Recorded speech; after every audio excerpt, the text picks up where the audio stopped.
Bueno, buenos días. Nuestro tema es el de conflicto funcional y disfuncional.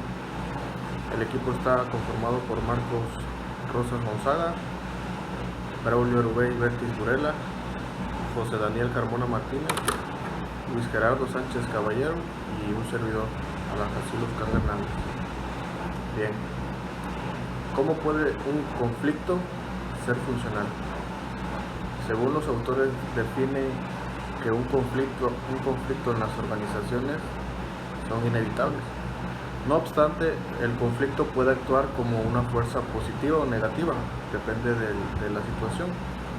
De modo que la dirección no debe esforzarse en que desaparezcan, sino eliminar los que afecten negativamente a los esfuerzos de la organización dedicada a alcanzar sus objetivos.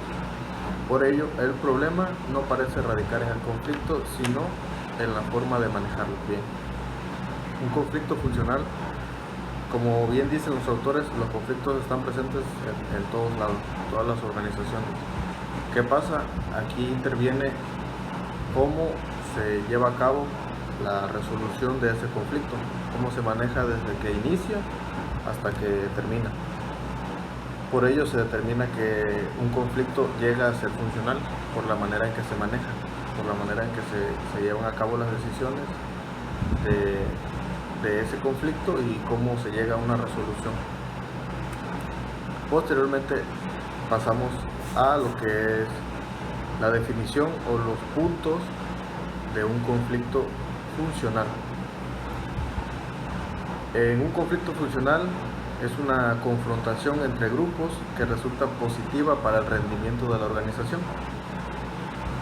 Para que llegue a haber un conflicto debe haber dos partes, dos grupos, dos personas, dos organizaciones y por lo regular un conflicto funcional tiende a ser positivo porque vela o intenta crear un rendimiento a la organización, intenta ser un punto de partida, un punto de mejora para esta organización. Un ejemplo es el que se produce entre departamentos con respecto a la forma más eficaz de prestar un servicio. Esto se define como tensión creativa. Es por ello que el conflicto funcional tiende a ser tan importante en las empresas, ¿no? No se considera como algo negativo, algo malo, sino como al contrario, algo positivo, algo que retroalimenta a la organización. Si las organizaciones no produjeran conflictos de este tipo, habría pocos motivos para introducir cambios. Como bien sabemos, todo proceso, toda metodología, si es funcional, mientras funcione, no quiere decir que no se pueda mejorar. Siempre se puede mejorar. Para mejorarlo tenemos que tener aspectos medibles y uno de ellos, o un punto muy importante para medirlos, es un conflicto funcional, el cual representa, como ya lo mencioné, un punto positivo para las empresas. Como bien lo dice el ejemplo, un diálogo entre departamentos para llevar a cabo un proceso más rápido, más eficaz, pues siempre es bien recibido y siempre trae mejores resultados más positivos para la organización. Ok, pues esto es todo de mi parte. Esto es lo relacionado al conflicto funcional y los dejo con mis siguientes compañeros. Muchas gracias. Buen día, a mí me tocó hablar sobre el conflicto disfuncional. El conflicto disfuncional es cualquier confrontación o interacción entre grupos que perjudican a la organización o impiden que ésta alcance sus objetivos. La dirección debe tratar de eliminar estos conflictos de este tipo. Un conflicto beneficioso se transforma a menudo en perjudicial. En mayor parte de los casos, es imposible identificar con precisión el momento en que el conflicto funcional se convierte en disfuncional. Conflictos y rendimiento de la organización. El conflicto puede producir efectos negativos o positivos sobre el rendimiento de la organización según sea el tipo del conflicto y de la forma que se manejan.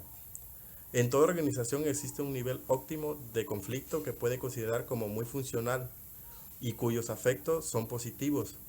Por otro lado, cuando el nivel de conflicto es demasiado escaso, pueden afectar negativamente el rendimiento de la organización. Nivel óptimo de conflicto. En toda organización existe un nivel óptimo de conflicto que se puede considerar como muy funcional y cuyos efectos son positivos. Por otro lado, cuando el nivel de conflictos es demasiado escaso, pueden afectar negativamente el rendimiento de la organización. En la práctica, la mayoría de los dirigentes tratan de eliminar cualquier tipo de conflicto, ya sea funcional o disfuncional, porque el hogar y la escuela y la iglesia han defendido a lo largo de la historia valores contrarios al conflicto. Hola, ¿qué tal? Bueno, yo les voy a hablar acerca de las 8 causas, de conflicto en el entorno laboral, según los científicos Bell y Hart. Ellos nos enumeran 8 causas, digamos, de conflicto cotidiano en la parte laboral. A veces, digamos que son más comunes de lo que nosotros creemos, pensamos que no se dan, pero realmente, pues sí se dan. Ellos enumeran varios, de recursos, de estilo, de percepciones, de metas, de presión, de roles, de valores personales y de política. Bueno, digamos que estos, digamos que se dan por la presión que hay dentro del trabajo, por la estadía, tanto tiempo estar ahí, bueno, nos lleva a tener conflictos por la interacción de persona con persona. Y bueno, es algo muy normal, ¿no? Pero obviamente se pueden prevenir.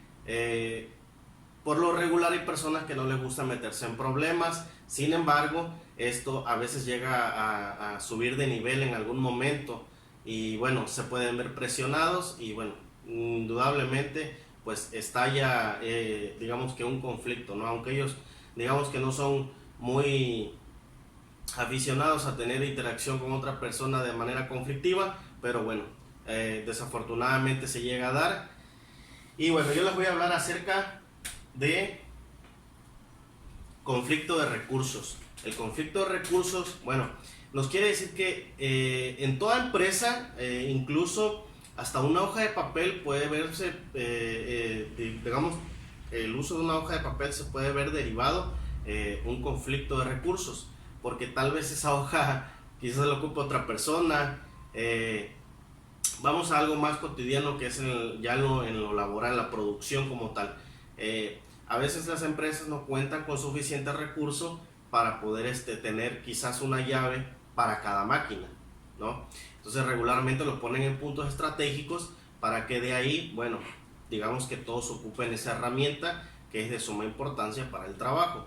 Desafortunadamente, cuando dos máquinas en algún momento la necesitan al mismo tiempo, puede verse involucrada a las personas de operadores de esas máquinas en el conflicto, ¿no? De quién la agarra primero y bueno, ahí es donde debe intervenir el líder para, digamos que poner una cierta prioridad, para ver quién es el que la puede tomar primero y obviamente debemos nosotros de enfocarnos en esa parte, entender la situación y bueno, a partir de ahí calmar ese conflicto o que no llegue a mayores.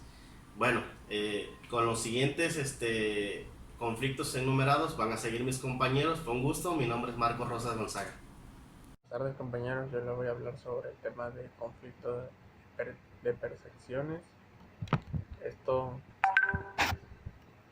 conflicto trata, pues, más que nada, que es que nuestros sentidos nos proveen de información del mundo exterior sin procesar, que carecen por completo de significado.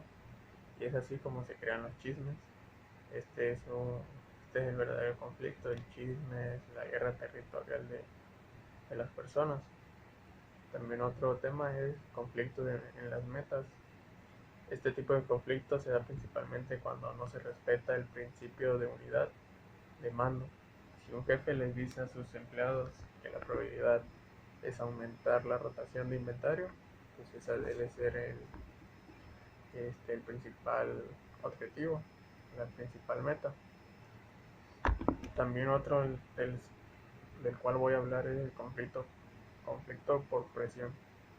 Pues este conflicto es similar al de las metas, con la diferencia que involucran situaciones que revisten de urgencias. Pues obviamente, como dice, por presión, cuando tenemos que entregar un trabajo en un límite de tiempo y lo hacemos rápido, la solución pues, es simple, como cambiar las fechas de trabajo, si es posible, o establecer prioridades. Bueno, le cedo la palabra a mi siguiente compañero. Muchas gracias por su atención. Causa número 6. Conflicto de roles. En ocasiones algún empleado tiene que llevar a cabo alguna tarea que no corresponde a sus responsabilidades habituales. Hay que tener cuidado con esas situaciones porque podría estar invadiendo el terreno de otra persona, lo que puede generar un conflicto por una lucha de poder. También puede suceder que el conflicto se origine porque quien recibe determinada tarea o actividad considera que la misma debería haber sido hecha por otra persona. Eso normalmente puede suceder en muchas empresas, porque normalmente cuando una persona descansa o faltó y pues urge su trabajo o es necesario, una persona que tiene conocimiento de tal actividad realice el trabajo.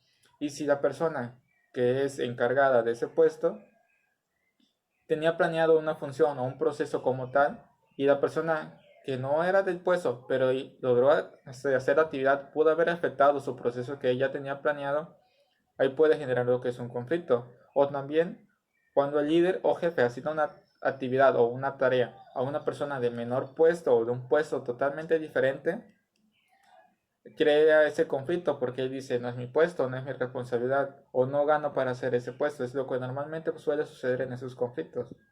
Por eso hay que tener muy bien planeado a qué o a quién hay que asignar ciertas tareas. Causa 7. El conflicto por diferencias en los valores personales. Este conflicto es bastante complicado ya que implica los valores personales de alguien que puede ser opuestos a lo que la empresa tiene o los que espera que ese empleado tenga en determinada circunstancia. La ética de cada quien debe ser respetada. En ese sentido, una buena selección de personal puede ayudar a evitar este tipo de conflictos o buscar empleado que tenga los valores como el líder del equipo espera. ¿Qué suele suceder? Que recursos humanos para llenar ciertas vacantes o ciertos puestos pueden contratar diferentes personas, pero no son las personas adecuadas porque no tienen el pensamiento adecuado, la manera de pensar adecuada, o como bien dicen, los valores adecuados, ya que no todos somos éticamente correctos o éticamente iguales. Cada quien tiene diferentes maneras de pensar y puede afectar lo que es en el trabajo, en el proceso, y puede generar diferentes conflictos, ya sea con sus superiores o con sus compañeros de trabajo. Conflicto número 8 y el último, conflictos causados por políticas impredecibles. Las políticas de una empresa deben ser muy claras, pero no solo en papel, también deben ser comprendidas al 100% por cada uno de los empleados. Si hay una falta de conocimiento o de claridad, se puede generar mucha confusión, a lo que a su vez puede causar conflictos. Además, con respecto a las políticas, es muy importante la consistencia de su aplicación. Es indispensable que no se apliquen las políticas de una forma para un empleado y de una manera diferente para otros. Esto normalmente suele suceder cuando existe favoritismo dentro de las empresas o para los jefes. Cuando una persona es el favorito de un jefe, normalmente ocurre en esas circunstancias, no aplica todas las políticas para uno que para los demás. No todos son iguales, como él dice, pero es porque es, en pocas palabras o en palabras burdas, su favorito. Siempre le asignan tareas diferentes, tareas menores, tareas más fáciles que a su puesto o a sus responsabilidades que debe tener. Esto hace que no todos los trabajadores estén conformes y existan conflictos entre el jefe o esa persona que tiene ciertos beneficios adicionales. Y eso normalmente no está informado en lo que es en la empresa general o el director general no tiene conocimiento de estas circunstancias y puede generar un conflicto para toda la empresa.